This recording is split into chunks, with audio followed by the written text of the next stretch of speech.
Good evening, everyone, and thanks for joining us for Acadiana's News Channel at 5. I'm Marcel Fontenot. And I'm Jim Hummel. We're coming to you live tonight from St. Landry Parish to bring you team coverage of today's severe weather. St. Landry Parish, one of several communities impacted by today's weather. Tonight we have that team coverage from the flooding in Evangeline and Iberia parishes to a destructive lightning strike in Lafayette and the severe wind damage that happened here in St. Landry Parish. We have it all covered for you.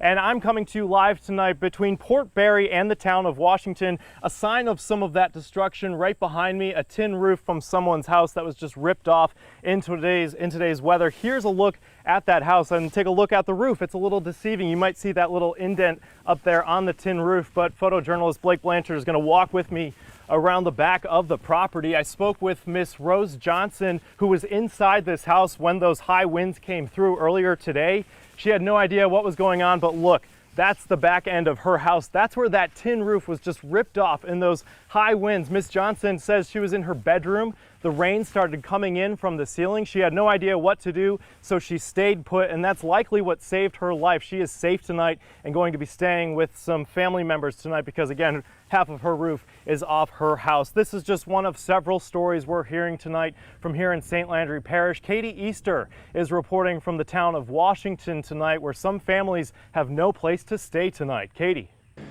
This is one of several homes in Washington that are without their roof after the winds blew through early this morning. I spoke with the family that lives here, and he says all they heard were the strong winds around 8 a.m.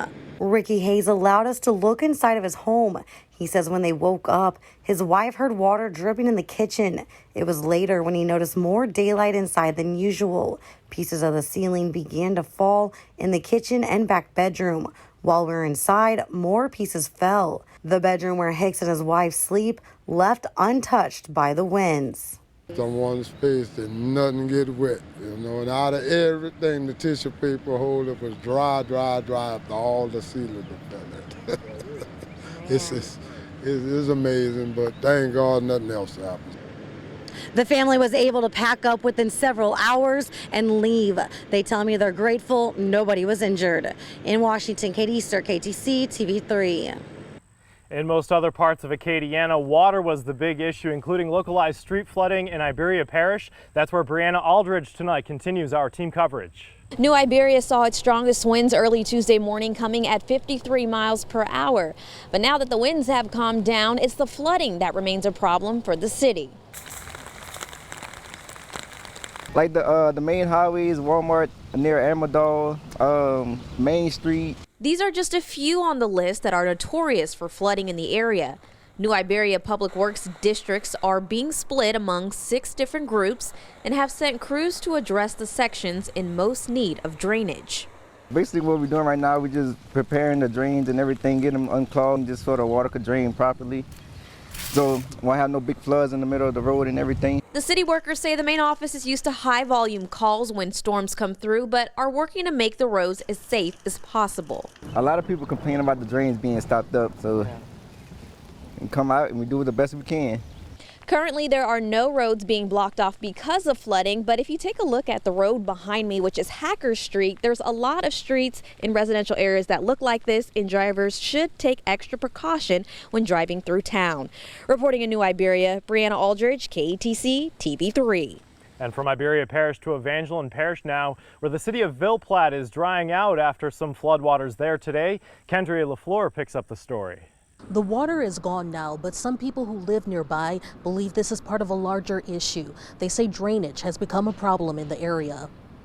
It's poor drainages out here because it used to never have water like this, and now it gets in our buildings. It damaged a lot of stuff lately that we have in our buildings. Their buildings filled with storage, and while water made it onto the floor, these two say they're lucky they got everything out ahead of time.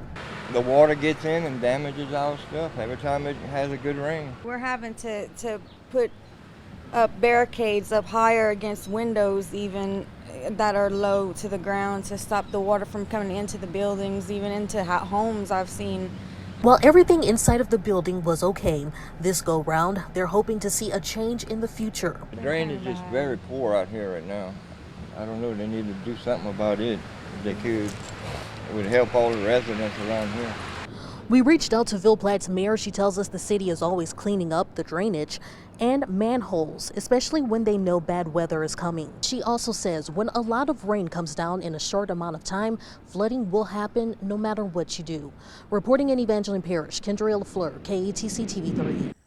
And this storm system was certainly dynamic. We've shown you the water damage, the wind damage, but this storm also brought with it some lightning. Tonight, Kaylee Norman shows us that a lightning strike is suspected of sparking a fire at a Lafayette apartment complex. Firefighters reported to a fire here at Fox Run Apartments in Lafayette earlier Tuesday morning. According to officials, firefighters responded to the scene at 10:30 in the morning. Public Information Officer for the Lafayette Fire Department, Alton Trahan, tells us that the fire was caused by lightning that struck the attic. Trahan tells us that all units were on the scene trying to put the fire out. The occupants who were home at the time who heard it basically say there was smoke inside the apartment. So our first trucks was able to go inside unknown, and the fire was actually in the attic. At that point in time, once we realized it was heavily burning in the attic, we called a second alarm, which resulted in about 24 to 26 firefighters, on scene to try to put the fire out. Firefighters reported no fatalities or injuries. In Lafayette, I'm Kaylee Norman, KATC TV3. And back out here live in St. Landry Parish, where the big story from this severe weather was those high winds. Again, this is a tin roof that was just ripped right off of a woman's house here outside the town of Washington. I spoke with them just before the newscast, and I'll have a little bit more of their story coming up tonight at 6 and 10, including how their family actually had a bit of a challenge just getting to this road to access their house and make sure their grandma was okay. That's the latest live out here in St. Landry Parish. Marcel, back to you. Alrighty, thank you, Jim. Well, things may be calming down in most parts of Acadiana, but not for long, with stormy weather expected to stick around. We check in now with Chief Meteorologist Rob Perillo. Rob, what are we in store for? Well, it looks like more action as we move ahead in tomorrow, but most likely as we head into Thursday. Here's a look back at the storms as we were watching them earlier this morning. And again, some very heavy rainfall back to the west. And then there was a cell right about here that moved through the Washington area that more than likely produced a tornado that produced that damage in around the Washington area. That's still pending a National Weather Service survey. And then on top of that, the rainfall models really underestimated the rainfall. They were going for a hot spot here across northern Acadiana for about 3 inches of rain, but it maxed out at close to about 7 inches of rain across portions of northern Jeff Davis Parish and into portions of St. Landry Parish. Here are just some interrogations of what the Doppler estimated. 7 inches or better. Also Cameron Parish, and the rain piling up now as we continue across portions of St. Mary Parish. And this is what we have going on right now where Jim is up here. You're seeing a little sun, still cloudy in Lafayette, and it's still pouring in spots across St. Mary Parish. Also some rains lingering at least Iberia Parish for several hours more, and that heavy rain threat continues off to the east. There is a flood warning in effect for St. Mary Parish till 5:15. So let's put things in motion at 10 o'clock tonight. Hopefully the storms will be moving out of St. Mary Parish, but notice they stay close by and then they begin to drift back to the north. And as we head into tomorrow,